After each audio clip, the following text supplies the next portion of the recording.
Church Point is located on the French shore in Nova Scotia. It's not only the home of St. Anne University, founded in 1890, but also the largest wooden church in North America. I'll show you not only the main areas, but parts of the church not normally seen by the general public.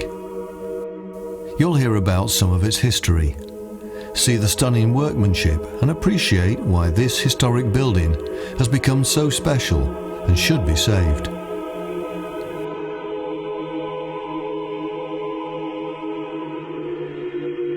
St. Mary's Church isn't just large, it's huge.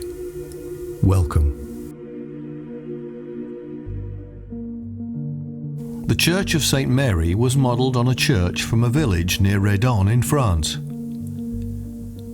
Father Daguenot, who came to Church Point from France, was from this village, and it was his vision to build not only a beautiful church, but a centre for Acadian parishes. When he decided to build a new church for St. Mary, he didn't hesitate to ask Arthur Reynaud, a renowned architect from Rennes, to draw up the plans. For the construction, he asked Leo Melanson to be the master carpenter. Here he is with his wife, Marguerite. What's amazing is that he could neither read nor write, but between them they would embark on the creation of a truly stunning building.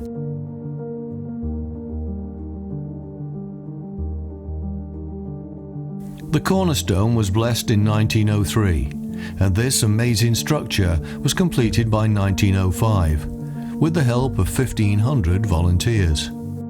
The church in France was made of stone, and the Archbishop of Halifax at the time would like to have had the new one also built of stone. However, the people of Church Point had other ideas. The wood was handy. Any good Acadian of St. Mary's Bay was a carpenter by birth. The stone would have been more expensive, and in any case it would have been less resistant to the freeze and thaw of winter.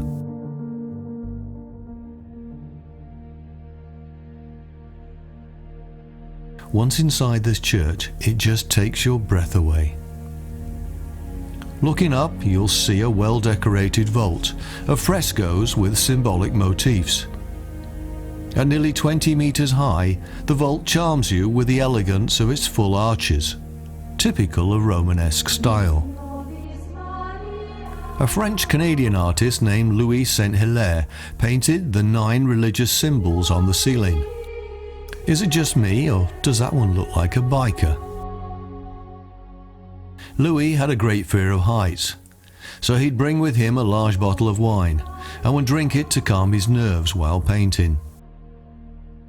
The architecture of the church is based on the French Breton style, and it's the only church in the world with this style of architecture, which is built entirely of wood. The balcony at the rear of the church is where the choir used to sing. It must have sounded simply divine. It was also where the original church organ was installed. Over to the right you can see the current church organ. This Cassavant organ was installed in 1972 and is presently covered with a tarp to protect it from the constant dripping of water from the roof. There are also buckets strategically placed about the floor. The original carpet that led up to the altar was woven by hand in 1905 by the ladies of the parish and is currently in one of the museum rooms.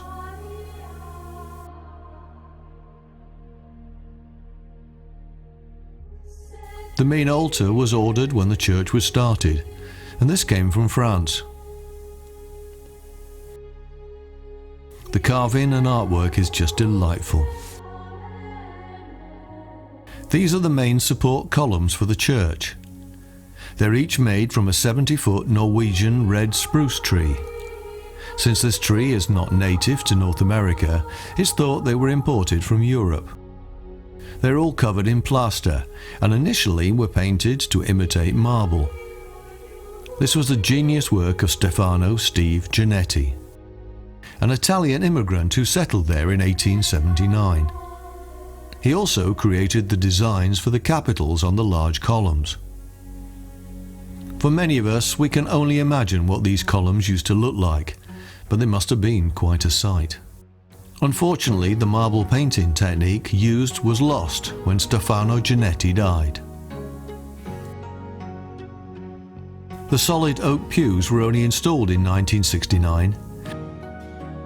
Before that, there were wooden chairs.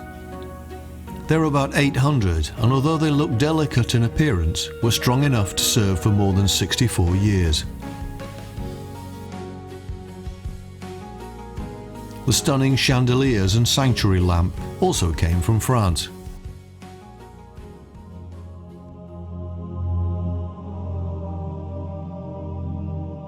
There are 41 crafted stained glass windows, some of which depict events in the life of the Virgin Mary, to whom the church is dedicated. The windows were shipped from France in crates of molasses. Each window was a gift from a benefactor.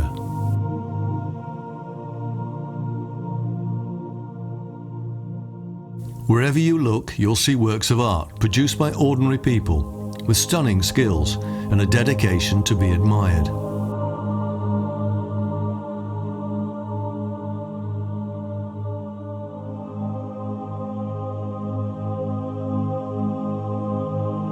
Tucked away and over to one side is the baptismal font.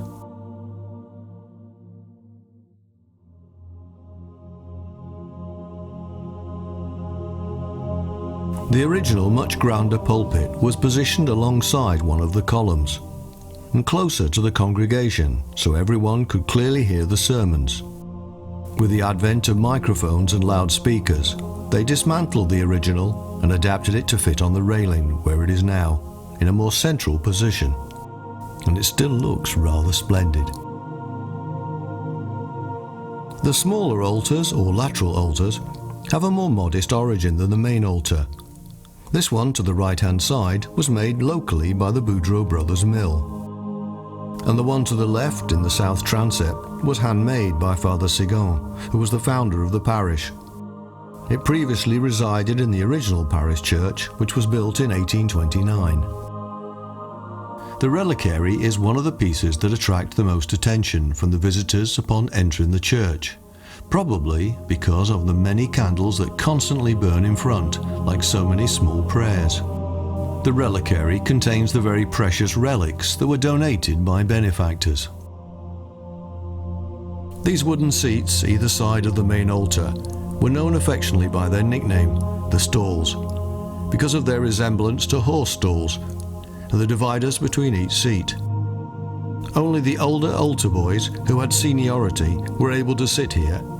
6 of the younger ones knelt 3 on either side, holding candles for most of the duration of a celebration. In the main entrance hall of the church, there originally was an opening in the panel ceiling. This is where a rope would hang down that enabled someone to ring one of the bells.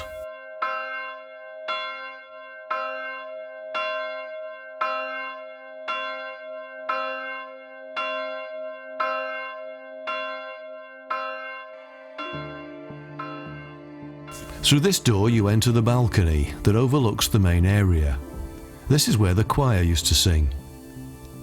Because of today's safety regulations, only 1 or 2 people are allowed on the front edge. That railing would be considered far too low these days.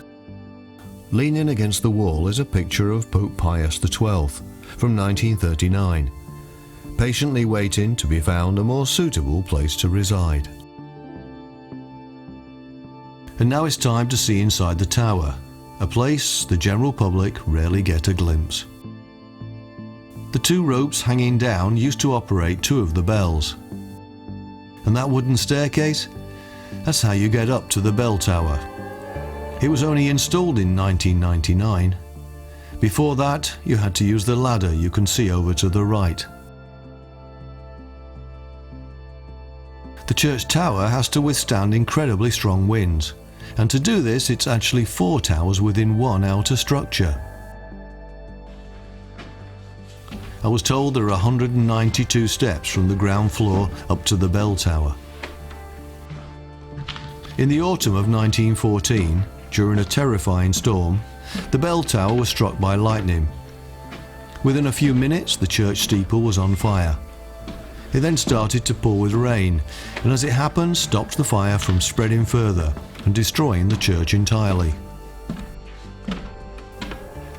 There are many tons of rock holding the tower in place, and they're positioned either side of the main entrance. The wood is well seasoned, and each piece strategically placed. You just have to marvel constantly at the construction and how it was all worked out.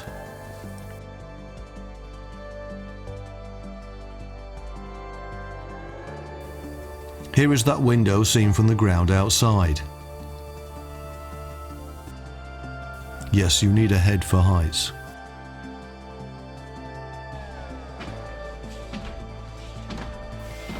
The wooden floor you can see above is the floor of the bell tower. The tower itself is 185 feet from the ground floor to the top of the steeple. There in the centre, next to the main window, is one of the side turrets. Higher and higher until we finally reach the bell tower.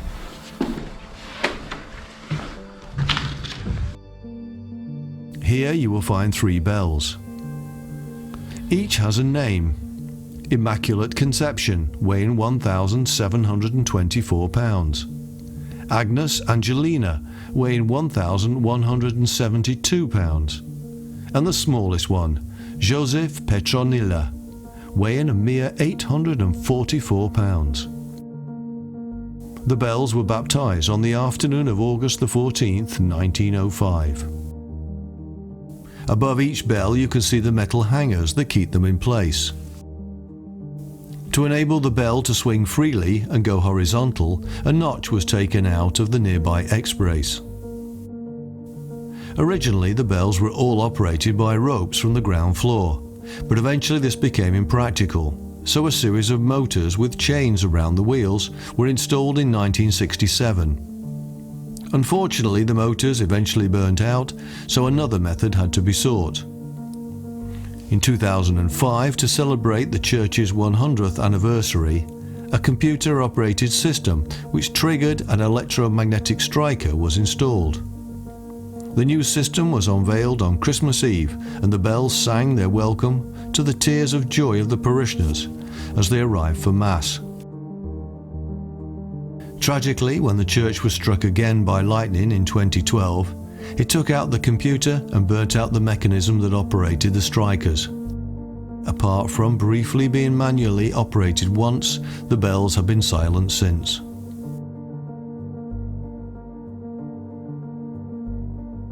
Another little ladder here to go up to the actual space where the 4 turrets are.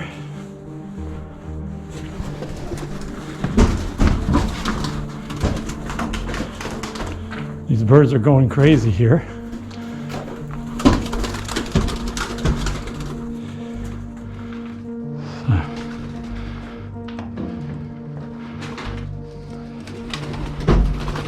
They're going to pound out the windows if I work them up too much.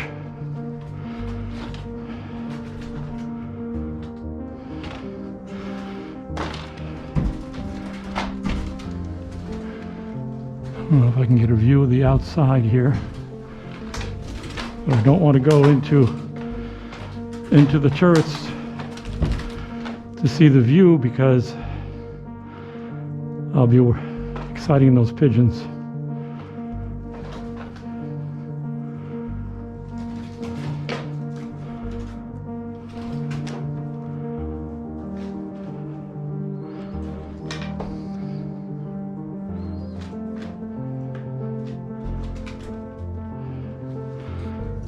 And then there's the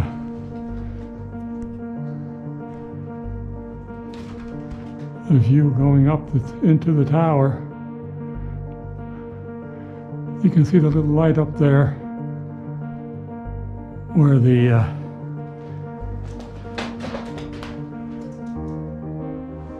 doorway going out is.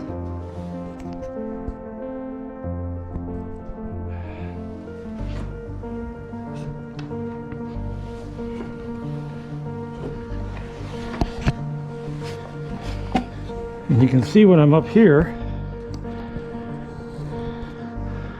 I actually look down on the bells.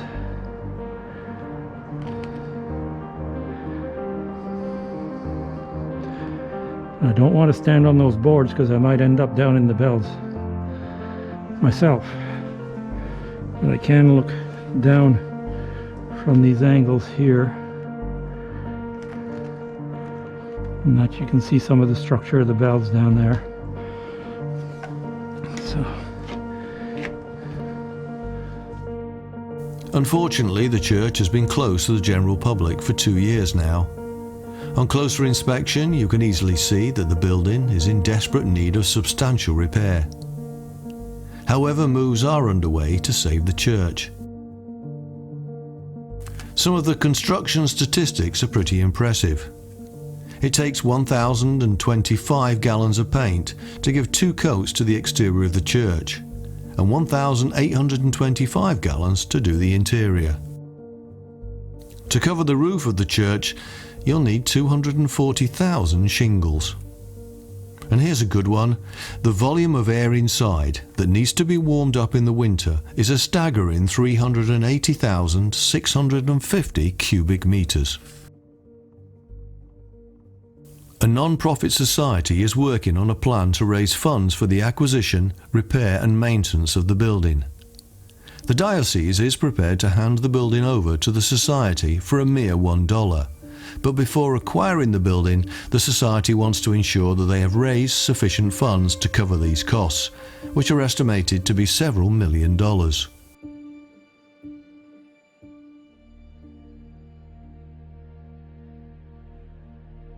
The building would be great for concerts, as the acoustics are pretty amazing.